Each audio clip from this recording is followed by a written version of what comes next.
You with the face. I gotta tell you something. Come here. Football is back. Well, spring football, that is. The UFL returned over the weekend, and if you were the type of degenerate football junkie like myself, who will watch, 9 p.m. action games on a random Wednesday night on like ESPN 45 or whatever, then this is for you.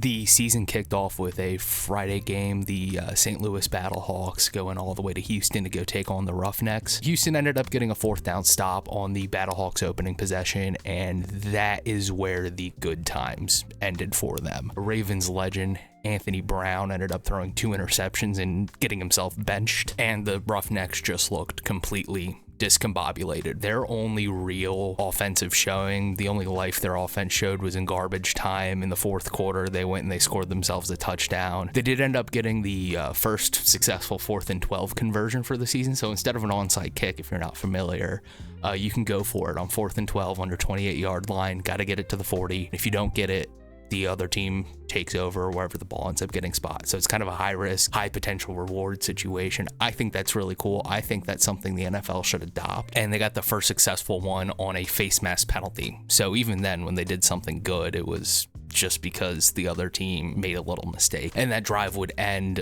with Nolan Henderson taking 2 straight sacks. Rough night for Houston. I would expect that Nolan Henderson will start next week. I don't see how you look at what Anthony Brown did and put on tape and say, hey, that's our starter next week. They have to get something going. They were the worst team in the league last year, and it looks like more of the same for them. St. Louis, on the other hand, their defense was just dominant, lights out. Their offense was electric, combining for a total of 462 yards and 4 touchdowns, 2 of those being Manny Wilkins rushing touchdowns. They also had a couple field goals from Mr. Spectacles himself, Reed Blankenship. After going up 24-0, they just pulled Manny Wilkins. They said, good job, buddy. You did your job. Jacob Sailors looked just electric. He had, I think, 145 total yards and a touchdown. Their running back, Jarvian Howard, ended up having a nice little 74 rushing touchdown to really just put the nail in the coffin, lay that game to rest. The final score ended up being 31-6. Even then, that wasn't completely indicative of just how much of a shit show this was for the Roughnecks. The Battlehawks looked like a early championship favorite. Off of their showing, they were just concise. Everything looked fluid. They looked like they were playing together. There was never really a moment for the Battlehawks where I wondered, are they sure they know what they're doing? In spring leagues, that's pretty rare. Spring league football teams have a tendency, especially week 1, to come out in a little bit of disarray. Then on Saturday, the San Antonio Brahmas went over to Arlington to go take on the Renegades. Now, the Renegades ended up finishing at the bottom of their conference last season. They look a lot better this year. They came out with a 33-9 victory over the Brahmas. They were dominant on the ground. Running back Kalen Ballage went and tallied on a UFL record-setting 77-yard rushing touchdown. And Davion Smith had 3 carries for 3 yards, 3 touchdowns. All out of the wing T formation. That's going to be one of my favorite things in all of sports, is when a football coach just dusts some shit off from the 60s and it's just like, let's run that. You know, for the Renegades, this was really a statement win to open the year. They really struggled last season, and this is a good start, especially considering that the Brahmas made the playoffs last year. As far as San Antonio goes, I don't quite know what a Brahma is still, but apparently a Brahma is not good at football. The Brahmas ended up struggling to get really anything going on offense. Really all they got outside of garbage time was a destroying field goal. Apparently it was the first field goal he had made since high school. Good for him. He also just completely shanked one. And, twice in that game when they looked like they were getting something going, getting a little juice on offense, they ended up turning it over on downs. Quarterback Kellen Mond finished the day for 17 of 31 with just a little over 150 yards. Their running game wasn't doing much better, with their leading rusher having about 36 yards on the ground. They were a playoff team last year. Some stuff's really going to have to turn around quickly if they're going to do that again. They only got a 10-game schedule, so they got some stuff to figure out this week. The Sunday slate started with the Michigan Panthers visiting the Memphis Showboats. Panthers started off their day by setting up a field goal off of a long screen, and then on their next possession, their quarterback Bryce Perkins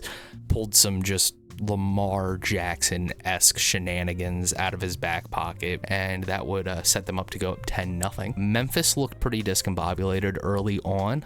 They at one point just decided that fielding kickoffs was for cowards. Later on that same drive, their offensive coordinator dropped just the cleanest, most pristine, make a play, Troy. Fuck. just on a hot mic mid-play, as their quarterback Troy Williams ended up losing 16 yards on a sack on third down. That did set up a long field goal for them. I believe it was a 50-yard field goal after a penalty. This game was never really dominated by Michigan, but in the third quarter, they did end up taking pretty firm control of it with a 25-yard touchdown to Samson Nakua. And for the rest of the day, they were pretty comfortably ahead. Memphis would claw back a little bit late in that fourth quarter, but their hopes and dreams ultimately ended up just getting shattered by a game-ending pick six by Samson's brother, Kai Nakua, and that would just secure the 26-12 victory for the Panthers. You know, unlike those first two games, this was never really a blowout. This was never really out of reach for the Showboats, and they kept it close at times, but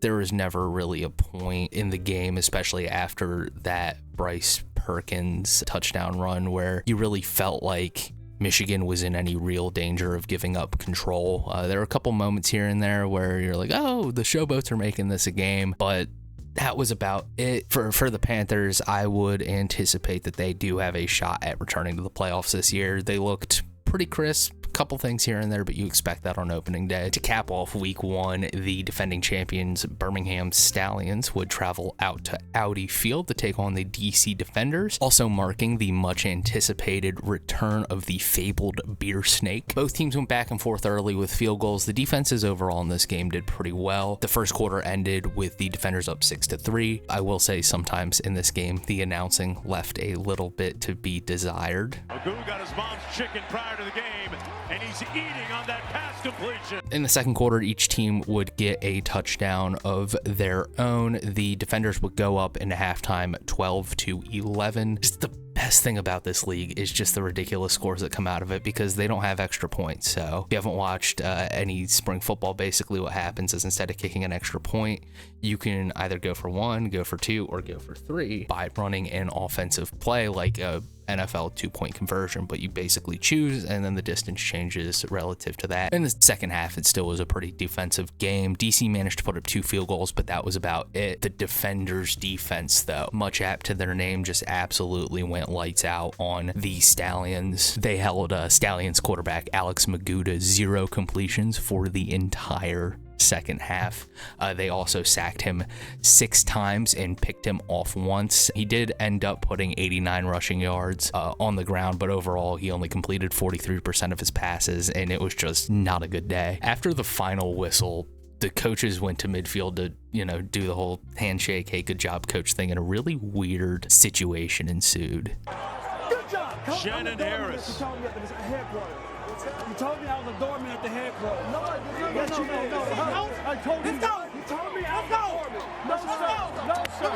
You told me I was a doorman. Like, do they have beef? Is there something I'm missing here? But especially after falling short of expectations last year, taking on and beating the defending champs to start the year is just a great way to kick things off for DC. Something that's really cool about spring football is there's a lot of guys who, for whatever reason, didn't work out in the NFL that are having another opportunity to play football. If you watch my AFC North 2020 draft report card, then there's a couple names you're going to recognize that ended up making some plays this week. Running back Anthony McFarland is on the San Antonio Brahmas, and then defensive tackle Carl Davis ended up making one of the most sacred, awesome plays in football, the big man interception. Who's another member of that Steelers 2020 draft class. So this is something that's just really cool, watching these spring games, especially like if you're a fan of a team maybe where a guy that you thought could pan out didn't, and then you see him pop up. It's just really cool to watch. So if you haven't picked a team yet, I'd maybe see if there's a guy who didn't quite pan out for your team that's on a team that you can go root for. Like and subscribe for more recaps of the UFL season. I will be doing this every week. I've been John Morris, and I will catch you all later.